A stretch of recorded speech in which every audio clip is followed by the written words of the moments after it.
Word got out that Kevin Costner had strong suspicions, quote unquote, about his ex-wife Christine Baumgartner and their neighbor. She saw him mowing the lawn, and then Kevin spots her, and it's like, he's like, wait a second. This divorce is more dramatic than the entire plot of Yellowstone.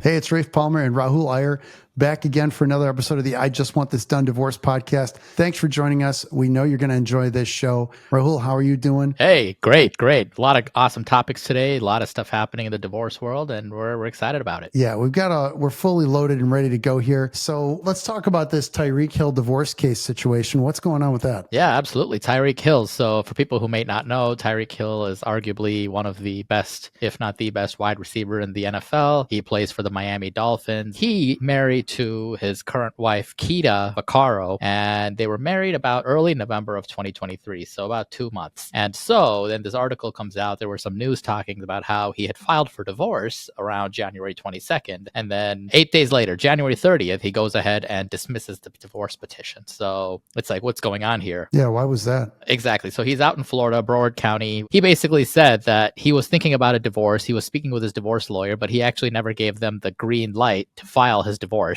And so they went ahead and actually filed it. And he said, quote, he fired the effing bonehead that did that mistake. Oh, boy. Not sure what happened there, what the miscommunication was. My first thought was, yikes, we wouldn't want to file something unbeknownst to us. Or we often have situations where people are like, hey, I'm thinking about divorce. Can we drop the paperwork? I still want to see if we can work it out. And maybe somebody at the office doesn't get the memo and says, oh, I guess let me go ahead and file this. But my thought is, it's like, why would you get him to sign something if he's not ready to go? So if he didn't sign it, how does that work? And so kind of a mistake. Good thing that seems like the two of them, meaning him and his wife, are happily married. They're going to stay that way is what he said. And so hopefully that didn't hit him too hard, but giant boo-boo there by his representation there. Okay. It's a big no-no. So kind of an interesting article. You got to wonder though, he had divorce papers drawn up for some reason. So I don't know, a couple months after the marriage. So you have to get the client to sign those pleadings before they get filed. So he approved something. I've heard of people who what they do is have them just sign like a blanket signature saying, you know what, you authorize to file whatever we need to advance your case. No way. And I've heard of people doing that. Terrible idea. Each document is a sworn document. So it's saying that the person read it because they're the one who's going to get dinged if there's something not accurate on there, not you. That's so right. So I don't know if it's one of those situations or he had power of attorney sign it for him. I don't know how that all works over there in Florida, but suffice it to say, big mistake that hopefully didn't cost too much to fix in his marriage. Yeah, something is not right with that story. I'm not sure what it is. Either he's throwing the lawyer under the bus and he did approve it and now it backfired and he wanted to bail and now he's just throwing the lawyer under the bus. Or like you said, it could be that the lawyer did make a mistake. Filing a case is a big deal and we don't want to make mistakes on something like that. So that's interesting. Okay. More celebrity stuff. We got Sofia Vergara update. We've talked about her divorce from Joe Manganiello before. Magic Mike actor, he's 47. She's 51, filed for divorce. And I guess according to E! News, and links, of course, always in the show notes for those of you who want to see these stories directly, but Sofia is sharing more insight into her split from Joe. There wasn't really much information about what went sideways. They were amicable, Yeah, that was really it, which is what, we always recommend people keep it quiet and don't go around bad mouthing. She kept it on the high road, but she did add a little more color commentary. She said, this is a quote, "My marriage broke up because my husband was younger." For the record, 4 years younger, but okay.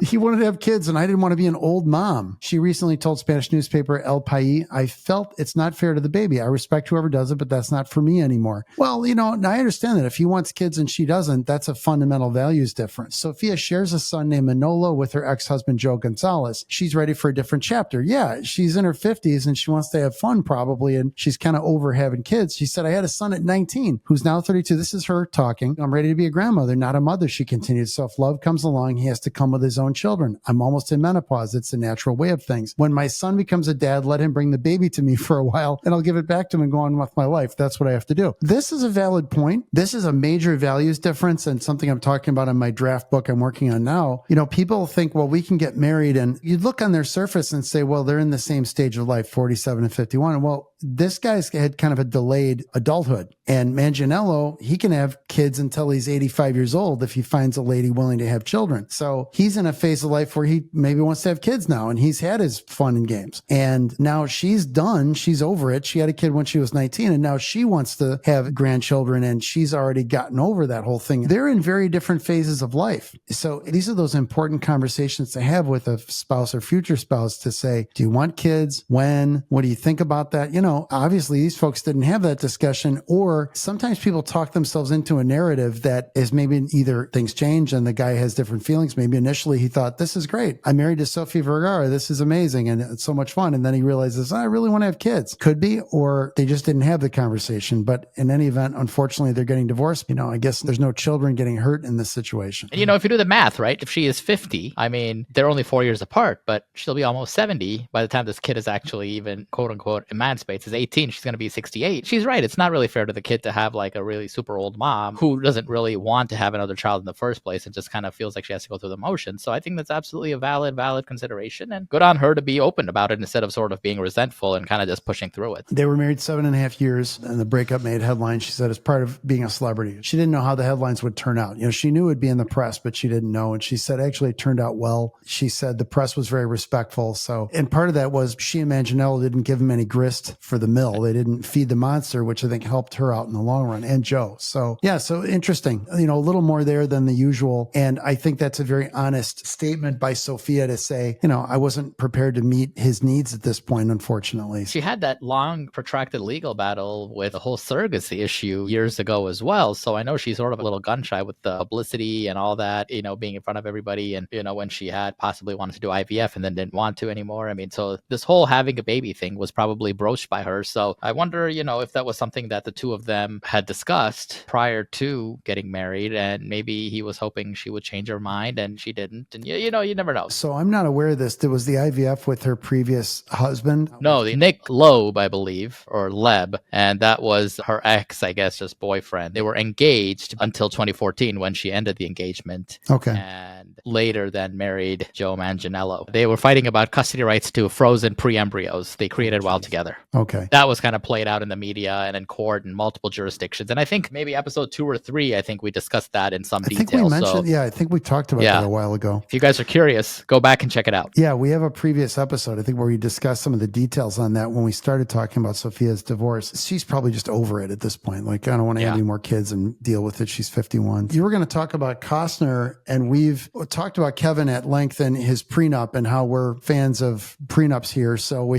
want prenup. Plays into that. What's this story about? Yeah, so this story came out maybe just recently. Word got out that Kevin Costner had strong suspicions, quote unquote, about his ex-wife Christine Baumgartner and their neighbor. This is an article from from Cosmopolitan, and it says that this divorce is more dramatic than the entire plot of Yellowstone's. Apparently, Christine and then this neighbor named Josh Connor, are currently dating, but a source, according to this article, tells the outlet that Kevin had strong suspicions that something was going on between the two of them and that their close bond was a real elephant in the room. She saw him mowing the lawn, and then Kevin spots her, and it's like, he's like, wait a second.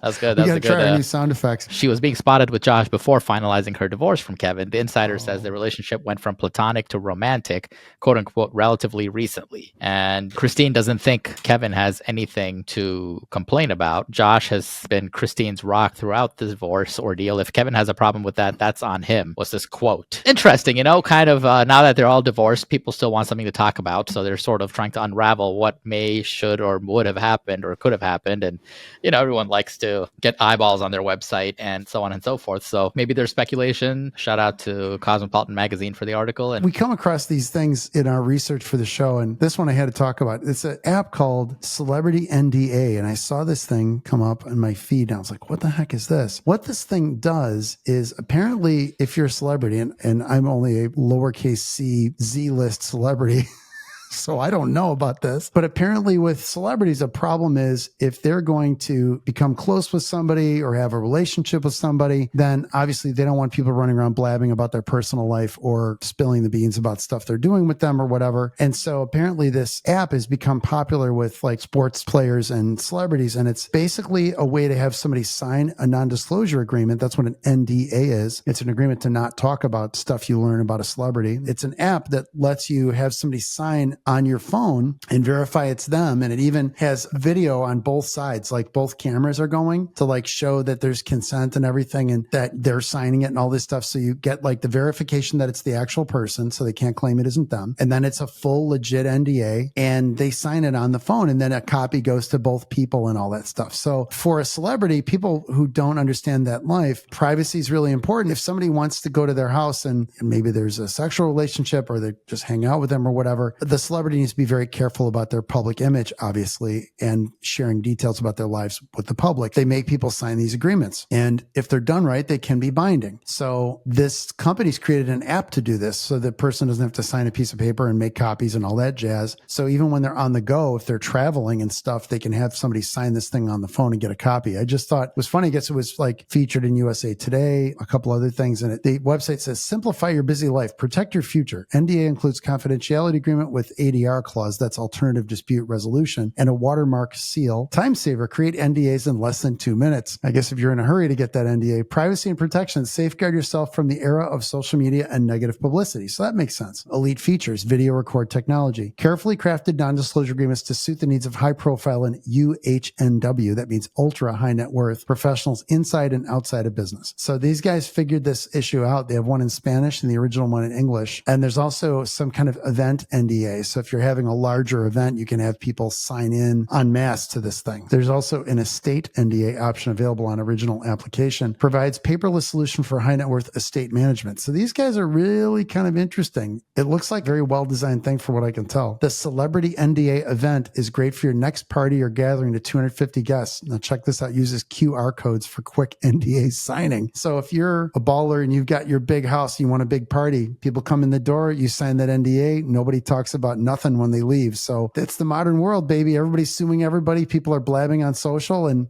so people put this thing out there so they can protect themselves. Pretty interesting. It's like what happens in Vegas stays in Vegas, right? I mean, I think this is a brilliant idea. Very simple concept. Conceptually, not a terribly complicated like concept or idea or anything, but just a brilliant in so far as the demand, how many people can actually use it. It's got a huge market. They've got great, scope for growth. And so I think that's very smart, especially to tackle the issue that so many people deal with. Like you said, whip out the phone, say, sign here. This is the authorization, you're consenting. Here's a video if you'd like it. And, you have an event. Instead of having people line up, do it on your mobile phone. I don't know if it's been challenged in court. I don't know, legally if it's going to hold its water, but I suspect it will. It's voluntary. They're contracting to something as long as it's not unconscionable. I mean, I'm sure it's okay. So very interesting, very cool. I think it was a few years ago with the Me Too sort of movement that happened. I think that everyone is sort of making sure that they take whatever steps they need to take, and for better or for worse, want to make sure legally they're protected. Yeah. And I've read that there are,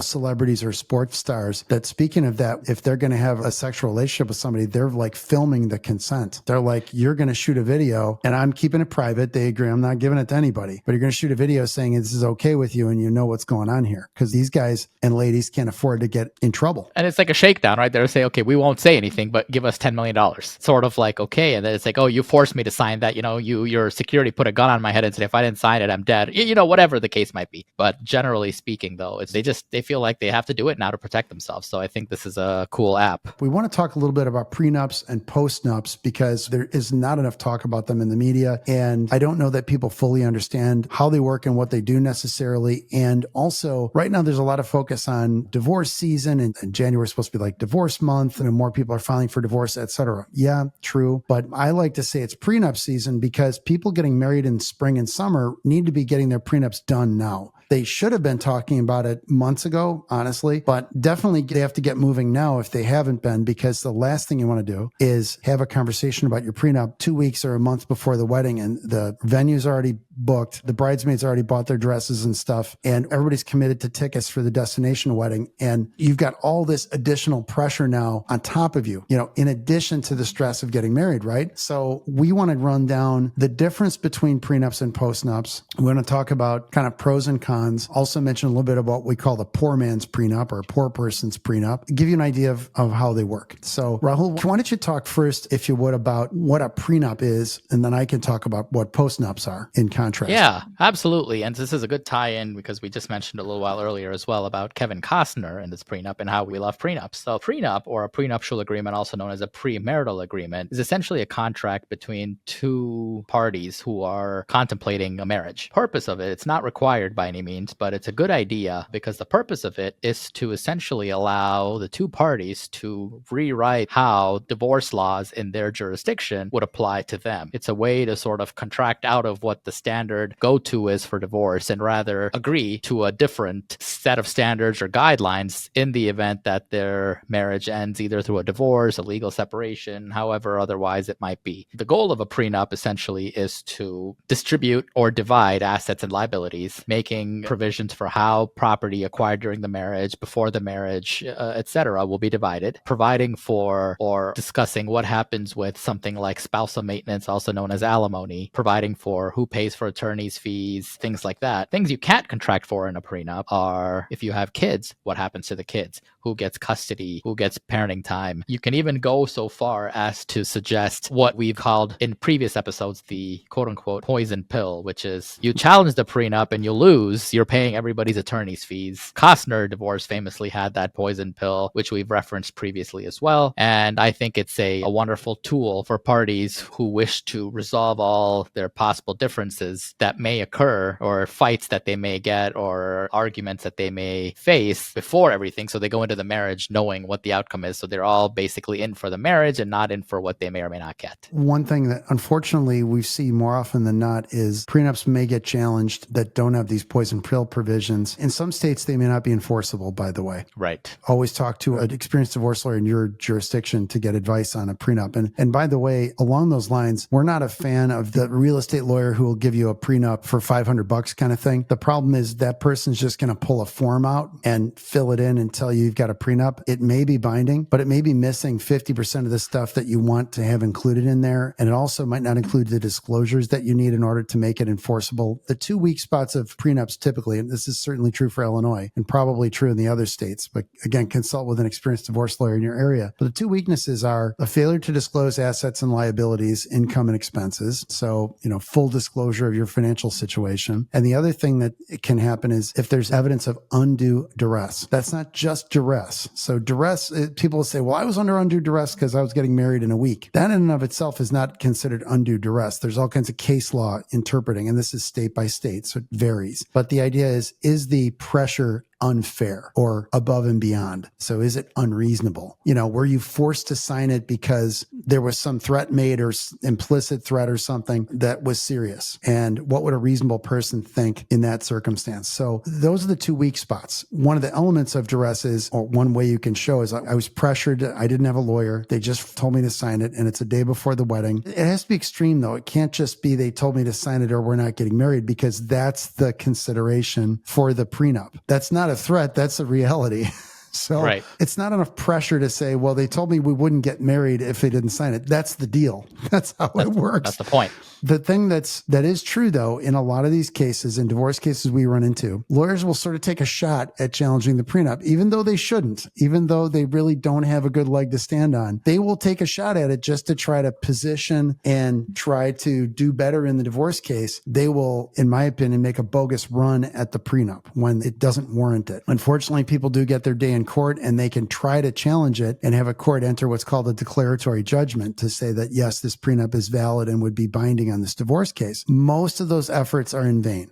Most prenups hold up. The thing we've said multiple times on the show, Costner's a perfect example of a prenup that the other lawyer took a run at it. They said it wasn't fair and stuff like that. And then Christine Baumgartner eventually made the calculation that I squeezed about as much juice out of this thing as I could by the child support number, as you said, couldn't get nailed down by the prenup under California law. Her lawyers kind of took advantage of that situation and squeezed as much child support as they could out. Now, you're on the flip side, if you're her lawyer, you're saying, look, we're just getting what's she's entitled to. Okay, that's fine. You would say those lawyers did the best they could to get the best thing for their client. Now I see that. I understand that. And the custody visitation and stuff and child support issues were not determined. And those are kids with a very ultra high net worth background, and it's going to be expensive to raise them. So I understand the big child support numbers. They tried to litigate to get a better property settlement, even though she had a fixed $1.4 million deal baked into the prenup. And we read news reports, this is reportedly the case, that Costner threw her some additional money to make her go away and get the thing done and be done with the litigation. So in that sense, her lawyers did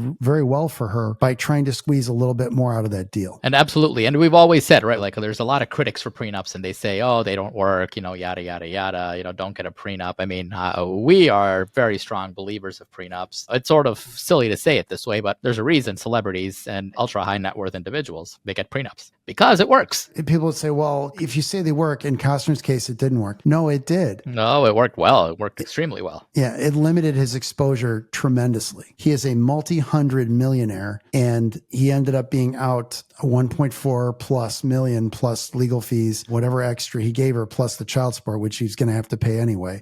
So he did very well and limited his risks. It worked beautifully. For people to sort of visualize it, right? I always like to sort of explain it using some imagery. It's sort of like, think about it this way. You put someone in a jail cell, they'll run around. Put someone in a jail cell and then you shackle them. They'll still be able to move. They just can't run around anymore. So they'll still thrash a little bit. So that's what a prenup really is. It's like, yeah, you're still thrashing. Yeah. You can still thrash a little bit, make a little noise, but you're still shackled and you can move in the fringes, but you're still tied down. And that's sort of what a prenup does. And that's kind of how it works. A couple of common objections are, how do I broach this topic? How do I talk to my fiance about this? It's not romantic at all. First of all, if you have assets to protect and you're in a situation where they have a lot of assets and a lot of income and they're marrying somebody who is lesser means financially, or they're inheriting stuff from their family, or they're part of a family business, and the family tells the person, look, we can't expose all this stuff to your spouse. We love your fiance, but we can't afford to have half of the family business go to this person in the unfortunate event of a divorce. So people will seek these out. And admittedly, it's a difficult conversation, but it doesn't mean it's not important to have. It's a critical conversation to have. The other option is to not have one. And we'll talk about that in a minute. But for a lot of people, that's not an option. If somebody is unwilling to have that conversation and they're unwilling to talk to you about it or to agree to sign one, and you're a person who needs to protect those assets and income, you don't have any other choice. So that person's probably not the right person for you if they don't respect that. And it doesn't have to be bad. We're not advocating for a one-sided prenup by any means. Right. We're just saying, have the conversation, determine what the two of you believe to be, I hate using this word, but fair to each of you, because what's fair to one person might not necessarily be fair to the other person. So determine what's fair two of you can agree to, and that's the prenup essentially. Right? It's not like saying, hey, you get nothing, I get everything, sign this or we're not getting married. It's not what we're saying. It's just have the discussion. You'll have it in the divorce, so you might as well have it now. Yeah, both people are putting time and money at risk by getting married in a way. They're both exposed to risk. Mitigating both people's risks and finding where both of your circles of your Venn diagram overlap and where you can find that place that makes sense for both of you. It's just really good to have those conversations, and it's going to drive the value conversations that you need to have before the marriage anyway, about kids, money, your future, retirement, whatever, your vision of how the marriage should go. The prenup's going to drive some of the important parts of that conversation, the prenup conversation, and it's going to tell you a whole lot about where you stand in your relationship and how that relationship is going to look by having that conversation. Yes, it's uncomfortable, but it's critical. So there is no easy way to broach the topic. There's no magic words other than we need to talk about a prenuptial agreement. And, I think you'll find less resistance. There is an increasing prevalence of use of prenups. We're seeing in our business, in our law firm, STG Divorce Law, in Chicago. We've read some stats, I think, on this show that there's an increasing acceptance of prenups. A lot of people are getting married later, so they both have some stuff to lose, and they're looking at that. One little caveat I want to make, and we'll end this part of the conversation is, and we'll move on. We have an actual case, or we had a divorce case where we represented the guy in this one, and they've been married a long time. And the wife, fiance, wanted the prenup. I think they were worried this guy was a mope, wasn't going to amount to much. He was a young dude, didn't really have much of a job. She was making good, back at the time, what was considered decent money, had a good job. She had a car. She had like a condo. And so they protected all this stuff in the prenup. They were married a long time. And our guy went from zero to hero. So this guy became successful and worked his ass off and started started making a lot of money. He made lots and lots of money, as it turned out. The prenup was insisted upon by the wife's family. Then she wants a divorce, only to find out that they unearthed the prenup and it's got no maintenance. There's no alimony. Meanwhile, she's not working anymore or has a modest job making not a lot of money. And this guy's making huge amounts of money. And to give him credit, he was an absolute gentleman about this and gave her maintenance, even though he didn't have to. That is a cool move. It's the mother of his children. But his attitude was, I would be a total jerk forever if I didn't help the mom of my children. I'm here with millions of dollars, and here she is with not much, and she ends up holding the bag. So he didn't want to look himself in the mirror and see that's the kind of person he was. So he's a stand-up guy, and he took care of her, which was an awesome move on his part, but didn't have to happen. So that's one thing where I can say this, don't be super short-sighted in these prenups. Everybody always thinks about the worst case scenario when they're creating prenups, which is understandable. What people are worried about in a prenup is typically what happens if we're only married 2 years, 3 years, 5 years. I'm the one who brings all this money to the relationship and stuff, and it's my house and all this stuff. And then they want a divorce and I'm screwed. That's kind of what people think about. They don't really think about the 20-year scenario. What if we're married a long time? The whole set of circumstances can change, sometimes dramatically. And what might have seemed like a real smart deal is a very bad idea down the road. So just keep that stuff in mind when you're thinking of prenups and what you want in these agreements. There's a couple ways we think about this. I say that the classic prenup is the what's mine is mine, what's yours is yours, what's ours is ours. Here's the list of your stuff. Here's the list of my stuff. That's going to be our separate property when we get married. And during the marriage, the things we earn during the marriage are going to be joint, and that's going to be split in usually equally, but not always.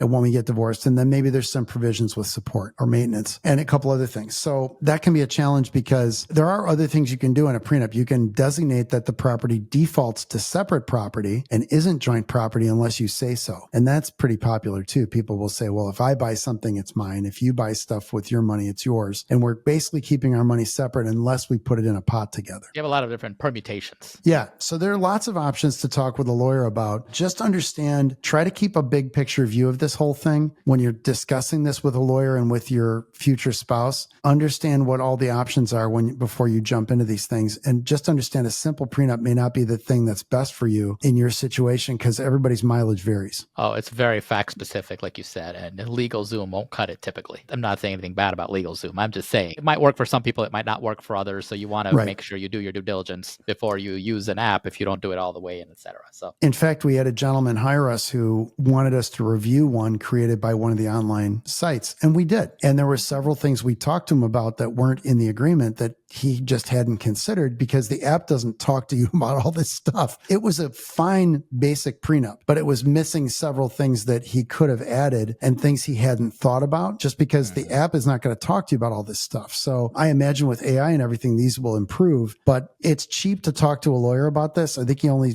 we charged him for an hour of our time to give him the initial review. That's several $100 worth of insurance. It's a bargain relative to the huge amounts of money that are on the line in a divorce case. Just like an estate plan is cheap insurance, buying a prenup is incredibly cheap insurance for a divorce case. It controls the landing, as you said. It restricts the list of potential outcomes from the universe down to a narrow set of outcomes. A prenup and a postnup are actually, they seem like they would be the same. Like, well, it's just a prenup, but it's after marriage, right? It's a postnup. That's what everyone thinks. A little bit of that is true in that the effect is similar to some extent. You're controlling the landing in a divorce case with a postnup, but there's a major difference, and that is prenups are not judged on their equitable or fairness at the time people are getting divorced. So that situation where the guy was then a multimillionaire in the case I explained, and she didn't have as much money, and the prenup would have allowed him to walk away with tons of money and no maintenance, that would have been binding. That prenup was legal and binding, even though someone would say, well, that's not fair. Well, it was fair at the time it was signed, which is the way it's looked at. When it was signed, was it equitable? Whereas in a postnup, it's evaluated, later on, and it's judged on its equity at the time of the divorce. And the problem with it is too, and the big difference is the consideration for a prenup is just the marriage. All you have to trade for the terms of the prenup is getting married. Your only option is to not get married. Well, in a postnup, it's very different because the divorce laws of the state where you're located, if you got divorced, provide the person with certain rights. And when they sign a postnup, they might be trading away some of those rights. For example, if they agreed to support that's less than the state law would provide, they're giving something up, or they're agreeing to be given assets later if in the event they get divorced. If they're agreeing to a lesser proportion than they might get in a divorce, you have to trade some fair value for that. And it's not enough to just say, well, we'll stay married in exchange for signing this postnup. By the way, the balance of power changes radically. The kids say these days, the person who's secured the bag, whoever's got the money holds a lot of power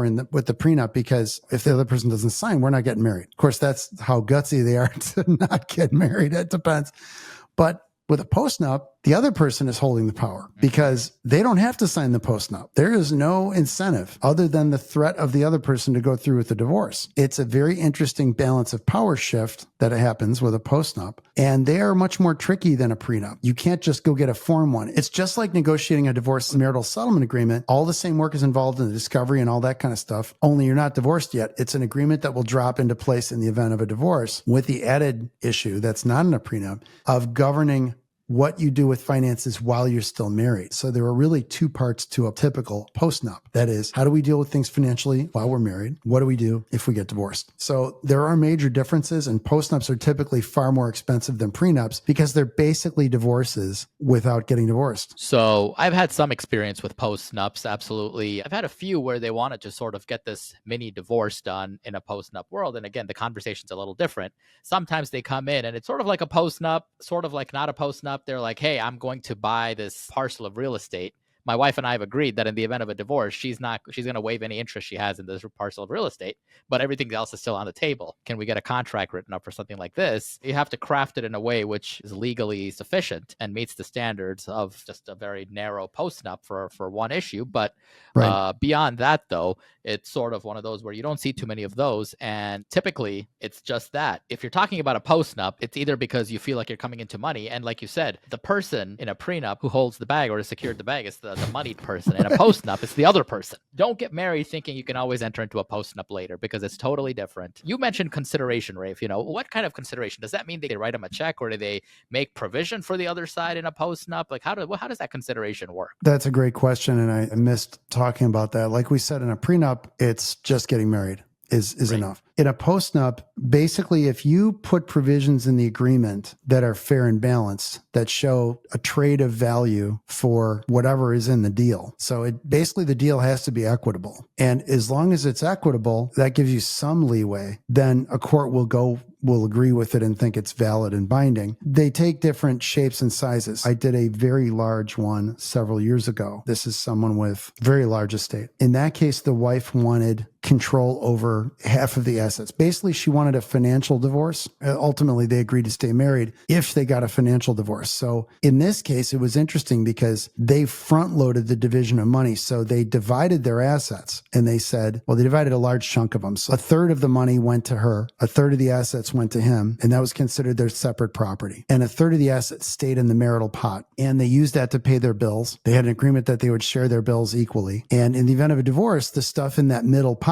the stuff in the middle 1/3 would be split equally. They said 50-50 straight up. In my opinion, that was an equitable deal because they untangled their money and gave each other non-marital money. They kept in separate accounts, invested separately, and they left something in the middle. I've seen people do things like they almost do a full financial divorce where they untangle everything, but they stay married and they give one person 50%, one person the other 50%. And they do things like bring in that provision saying, well, there's no new marital property being created unless we agree. Our income is our own. Our assets and the growth of our assets is our own independently. There's a firewall between the two of them, even though they're married. So you can style it a number of different ways, but the key is it has to be balanced. And the court is looking for that equitable deal, that equitable division. That we say fair, but that's not the word the law uses. The word is equitable, which has a fairness component, and it sounds a lot like equal, but it's not necessarily equal either. So people will say, well, what about 50-50? Well, a lot of times, but not always. The big consideration is baked into the deal, and it can be in the form of handing money to somebody in the present, or it can be in the form of a future agreement to divide things, equitably in the future. Okay. Yeah, that That makes a lot of sense. So I think that's very, very good illustration of the difference between prenups and postnups. I think there are a lot of people, attorneys included, who don't know that difference. Oh, yeah, And I think that's where people get in trouble is that they think it's the same thing. It's just now you're married, now you're not. So yeah, they just think, it's a hassle. This is a hard conversation. Let's wait till after we're married. Well, don't go to sleep on this thing, because you're going to be sorely disappointed that either the other person's going to pull the rug out from under you and say, yeah, I don't want to sign one. And now you're left. Your choice is get divorced or stay married with no agreement. We wanted to go through that in some details. Let us know if you have questions in the comments, by the way. We're happy to answer questions if we can. You can always consult with our firm, STG Divorce Law, stglawfirm.com. We're always happy to help. We're in Chicagoland. So stglawfirm.com, check it out. We have a free webinar that we're doing. We have a pro bono day coming up where we do free consultations for folks. Normally we charge for consultations. We've got a lot of free assets. Also, one other thing we have is a private Facebook group that's free to join, and we have almost 1,000 members. So we answer folks' questions there too. So check it out, please. And if you'd like to have a consultation, we're always happy to talk to you about whatever it is, prenups, postnups, divorce, if you're an Illinois resident in the Chicagoland area. If you need a referral outside of Chicagoland, we are happy to make that referral not only in Illinois, but all across the United States and in Canada. We have great lawyers we work with all over the country and in Canada too. So please keep that in mind. We're happy to help. So moving on, Rahul, let's talk about 5 signs it's time to walk away from your romantic relationship from one of our favorite sources, Psychology Today. The subtitle, When Overstaying Does More Harm Than Good. This actually ties into what I'm working on in my book, my new book, I Just Want to Know, which is the idea is to help people decide whether to get divorced or stay married. So this talks about some key items. Choosing whether to stay or leave a romantic relationship can be very stressful. Yeah, absolutely. And then they talk about what are the things that are like some signs that you might need to leave a romantic relationship? This isn't just marriage. So here are some 5 key ones that are like serious red flag issues. Trying to differentiate between common relationship problems that are things that are surmountable. Is it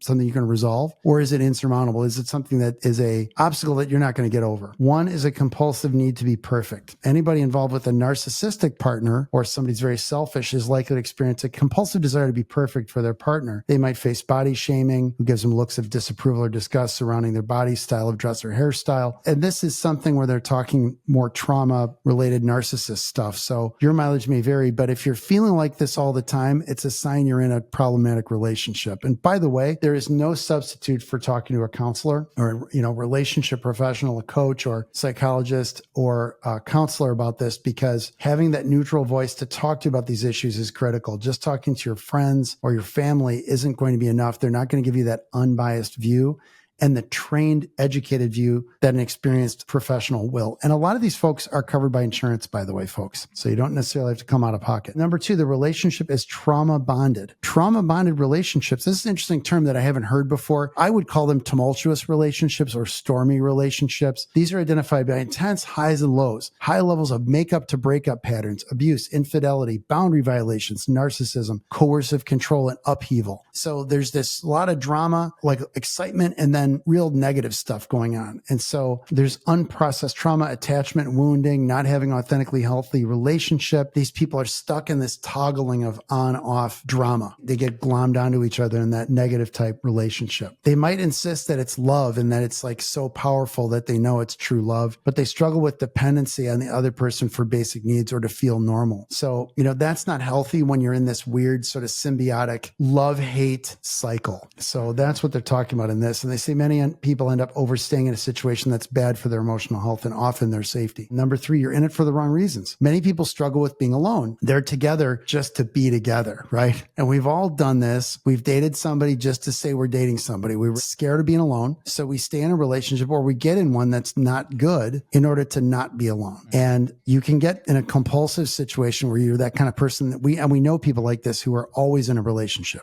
They hop from one to the next with like no gaps in between. And they have a history of a lot of exes, and they bail when they feel their partner's unresponsive and immediately chase after another one. And so, that's also not a healthy pattern. A deeper dive into that can disclose a history of attachment, wounding, fears of abandonment or rejection, choosing a partner out of desperation. So you have to be careful about that. Outcome is many people find themselves with a partner who uses them and mistreats them. So that's not healthy either. Number 4, a constant need for distraction. A common phenomenon affects quality of romantic relationship is technology, compulsive use of tech. And we've talked about phubbing, phone snubbing before on the show. And many find themselves in a relationship who's constantly on their phone, or they're playing video games, or they're glommed onto their computer during conversations, or just absorbed in other things. Research supports that those with insecure attachment style are much more likely to phub the partner or others. The reasons for doing so can differ. For example, those who are anxiously attached may phub their significant other more because they're multitasking to keep others in close proximity to feel like they're wanted. They're dropping Snapchats all the time. They want that popularity rush, and they're not getting what they need out of their own emotional, intimate relationship. So they're hooked to their phones. Obviously, that's not good. And so it's more than just social media, though. I think this can be expanded to video games, any of these like outward distractions that might be healthy otherwise, but can become obsessive. So this can be somebody who's way into triathloning or marathon running. It's taking hours and hours and hours away from the relationship and draining them of energy that they should be putting into the relationship. So sometimes even these healthy things can become to obsession and drain energy out of the marriage or the long-term relationship. Limited empathy. Healthy relationships require partners to have the capacity to relate to the other person. The person's just not showing that connection. They're not really plugged into the other person. They're not listening. They're not really communicating. They're not showing care and responsiveness to the other person. And some people have bigger reserves or ability to be empathetic than others. You may just find that you're with a partner who has not a very deep well of empathy. And that might be problematic if you're a person who needs more validation and communication. Ultimately, the author recommends that to seek couples therapy and counseling to decide whether to stay or go. But those are the 5 things that this person pointed out as, significant. I thought that was pretty good. I think that's really, really interesting. And it sort of reaffirms what I'm sure people might have a sense about, like, hey, you're not spending enough time at home. You're always out with your buddies. You have a standing, poker night every Friday. You have to go meet your fantasy football buddies on Wednesday, your rock climbing club on Tuesday. You're finding things to do that's not with your partner. So right. I think this is extremely a good article and kind of really states all that very well. Rahul, we always like talking about our dating app stories. Let's talk about Blush. What is this? An article out of TechCrunch written February 6th by Aisha Malik. New app, invite-only dating app, Blush, launches with $7 million in funding to redefine online dating. They have $7 million in seed funding to scale and expand its quote-unquote exclusive platform. We've talked previously about how this exclusivity drives people in and creates this artificial demand. It might be artificial in this case. It might just not have enough bandwidth. I don't know. But what this is looking to do is this app, Blush, aims to redefine the online dating experience through community events, virtual courting, and bonding over mutual local spots. So it's currently only available in LA, but is accepting applications for early access members in Miami, New York, Chicago, and Austin. So all the big sort of hotspots in the United States. It was founded in October 2023, so just a few months ago, by Matthew Alfin, who came up with the idea for the startup based on his interests in the intersection of local places and connecting people. What this app does, according to this article, is that it lets users send potential matches these digital roses, which cost $3.50 each. And that can be redeemed for gift cards for popular places locally in the community, including restaurants, grocery stores, cafes, and spas. It's designed to mimic this courting from back in the day when you would send someone roses to show that you were interested in them, except these roses let you buy things with it. Once users create a profile, they're asked to share their favorite local cafe, restaurant, gym, and more, and the app is focused on bridging the gap between online and offline world by using algorithms to match people based on their favorite local places to create a bond over common interests. So, it probably shouldn't be Starbucks. It probably should be a little bit more specific, some little neighborhood coffee shop to get a little bit more specific. Well, you look like kind of a dork if you're asking them to go to Starbucks. You want to show you're cool and savvy, so you want to name like the indie local coffee joint, not Starbucks. A writer of this article asked what sets Blush apart from the numerous dating apps currently on the market. The creator said that it's the combination of real life events and turning roses into rewards that are the biggest differentiators. So. This sounds kind of like Groupon and a dating app kind of together. Yeah, that's kind of what it's like. It's interesting. It's an interesting concept. I'm a little surprised that this concept of localized dating, really, where you're sort of saying, hey, I like to go to the Daily Center every day, which is a courthouse here in Chicago. Yeah. You seem to like to do that too. Maybe we should meet up and have a coffee in the basement, you know? So the company is also in the process of creating an AI dating coach that would act as a personalized advisor to help you on your dating journey. So I think these people are investing in this for the AI and probably the potential, and not probably just because it connects people to a coffee shop. Doesn't that sound like a feature that could be added to any of the dating apps? Like That's what I mean. Yeah, tomorrow? exactly. Yeah. You would just think that this company would just get acquired by Match.com and, slapped onto Tinder or Bumble or something. Shout out to Bumble once again. Maybe the trick, invite only dating app, that is sexy. They love the selective ones. We talked about that one, like The League, a couple of them that are geared towards ultra high net worth and like celebs and stuff. And it's like influencers and there's this desire for these really selective ones. And maybe this is part of the appeal, is it's invite only. But the irony about that is, to have an app that makes money, you want users, and you want as many users as you can. So you can't be that selective or people aren't going to buy. And or you're all sort of self-selecting into your group, right? So you're not really meeting anybody possible. You're just meeting the few people. Yeah, keep an eye out for Blush. 7 million in seed fundings and not run by dummies. We'll see how that goes. We'll keep an eye on this one. That's the pod. Thanks a lot for listening. Like, share, subscribe, give us comments so we know how we're doing. And we'll keep coming at you every week. Thanks a lot. That's Rahul. I'm Rafe. Thanks a lot for watching. Take care. Thanks. Yeah.